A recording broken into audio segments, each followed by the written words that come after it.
Hello and welcome to the Active Old Fart with Steve Herman. For this video, I would like to continue in my series titled Retiring in Ecuador. Considering retiring in another country, there are many concerns that need to be addressed. At the top of this list would be healthcare, especially as we grow older. We need to be assured that there is adequate access to qualified doctors, prescription medicines, and medical facilities. What is the cost of medical care in your country of choice? And is insurance available that can offset out-of-pocket expenses? Since I am most familiar with the healthcare options in Quito, I will relate my experience with the alternatives available within the capital of Ecuador. This information can be easily applied to other large cities like Guayaquil and Cuenca. If you are considering retiring to a smaller municipality, there should still be access to the medical care afforded by the larger metropolitan areas. We'll begin our discussion with insurance. Over the past several years, the availability of comprehensive health insurance has become more readily available.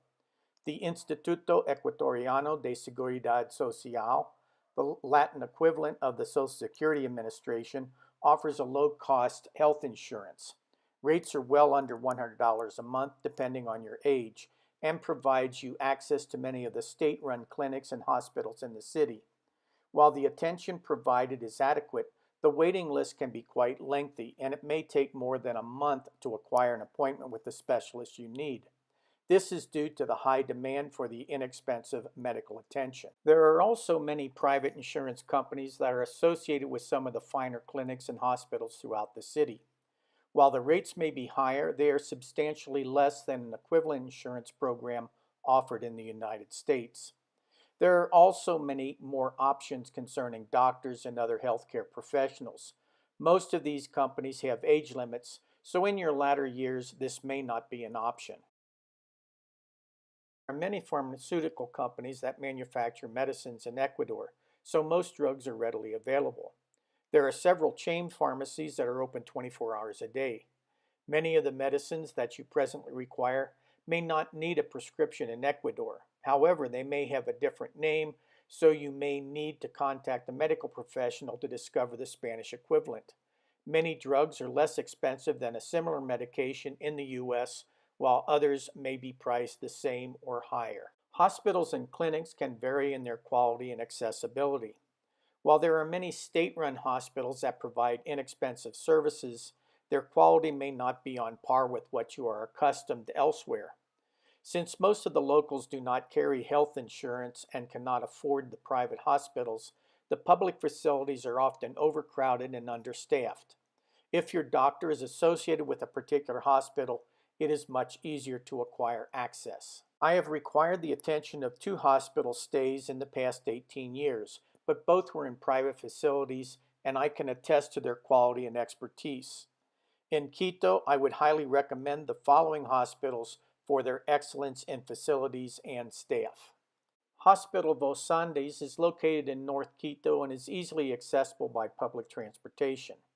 This is a Christian-associated facility that was originally established in cooperation with HCJB, the local Christian radio station.